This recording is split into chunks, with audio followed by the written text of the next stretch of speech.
Everyone, তোমরা সবাই কেমন আছো? আশা করছি তোমরা সবাই ভীষণ ভালো আছো। তো আজকে একটু রেসিপি ভিডিও নিয়ে চলে এসেছি। তো ফার্স্ট টাইম আমি খেয়েছিলাম, যার জন্য আমার ভীষণ ভালো লেগেছে, তাই সেকেন্ড টাইম ভাবলাম তোমাদের সঙ্গে আমি এই ভিডিওটা শেয়ার করি। তো এটা হচ্ছে টক পালং, অনেকটা পালং শাকের মতনই দেখতে, বাট টেস্টটা হচ্ছে অনেকটা টক, খাট্টা টক টাইপের। তো কারা কারা খেয়েছো অবশ্যই কিন্তু কমেন্ট করে জানাবে।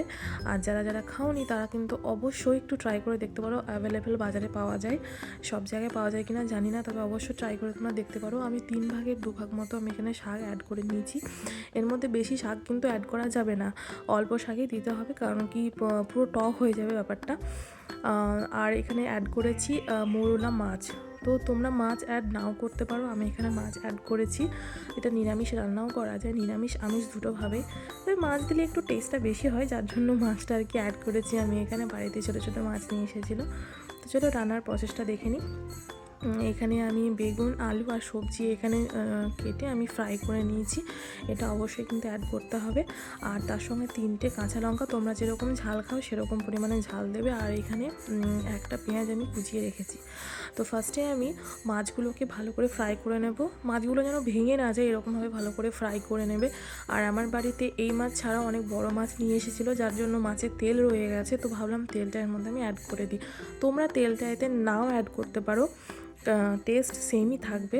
তো আমি তেলটা ছিল তো অ্যাড করে দিলাম। তো ভালো করে ফ্রাই করে নিয়ে মাছটা আমি আলাদা সাইডে করে নিয়েছি, মানে তুলে নিয়েছি। এবার মাছের যে তেলটা আছে সে তেল দিয়েই আমি এই রান্নাটা করব। দেখো এর মধ্যে 5 ফোড়ন দিয়েছি, একটা কাঁচা লঙ্কা, 3টে কাঁচা লঙ্কা, একটা শুকনো লঙ্কা, আর পেঁয়াজ যেটা কুচিয়ে রেখেছিলাম সেটা আমি এর মধ্যে অ্যাড করে দেবো। এটা ভালো করে ফ্রাই হতে দেবো। ফ্রাই হওয়ার পর এর মধ্যে যে সবজিগুলো আমি ফ্রাই করে রেখেছি সেই সবজিগুলো এর মধ্যে আমি অ্যাড করে দেবো। এবার এটা ভালো করে নাড়িয়ে চাড়িয়ে নিতে হবে।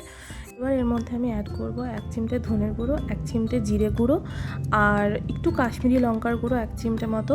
এখানে আমি কাশ্মীরি লঙ্কার গুঁড়ো অ্যাড করেছি, তোমরা এখানে কাশ্মীরি লঙ্কার গুঁড়ো অ্যাড করতে পারো, আবার গুঁড়ো লঙ্কা ইউজ করতে পারো। তবে গুঁড়ো লঙ্কার থেকে কাঁচা লঙ্কা খাওয়াটাই বেশি বেটার।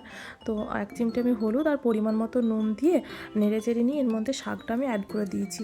এবার ঢাকা দিয়ে রেখে আবার দেখবো এটা ভালো করে সেদ্ধ হয়েছে কিনা। এর মধ্যে কোনো রকম জল অ্যাড করা যাবে না, পুরোটা অনেকটা তেলের মধ্যেই দেখো পুরো সেদ্ধ হয়ে যাবে। এবার হাফ সেদ্ধ হয়ে যাওয়ার পর আমি মাছটা দিয়ে নেবো লাস্টের, মোটামুটি 5 মিনিট নামানোর আগে আমি মাছটা অ্যাড করব। আগে কিন্তু মাছ অ্যাড করলে হবে না। তো দেখো পুরো মাছটাও গোটা রয়েছে আর সবজিগুলো সেদ্ধ হয়ে গেছে। তো রেডি আমার টক পালংয়ের রেসিপি। তোমরা অবশ্যই কিন্তু এরকমভাবে ট্রাই করে দেখতে পারো, আমার তো ভীষণ ভালো লেগেছে। যারা যারা খাওনি অবশ্যই ট্রাই করে দেখতে পারো, আর যারা খেয়েছো তারা তো জানোই কতটা স্বাদ। এটা গরম ভাতের সঙ্গে খুবই ভালো লাগে খেতে। তো এই রেসিপিটা কেমন তোমরা অবশ্যই কিন্তু কমেন্ট করে জানাবে ভালো লাগলো কিনা। তো চলো টাটা, বাই বাই।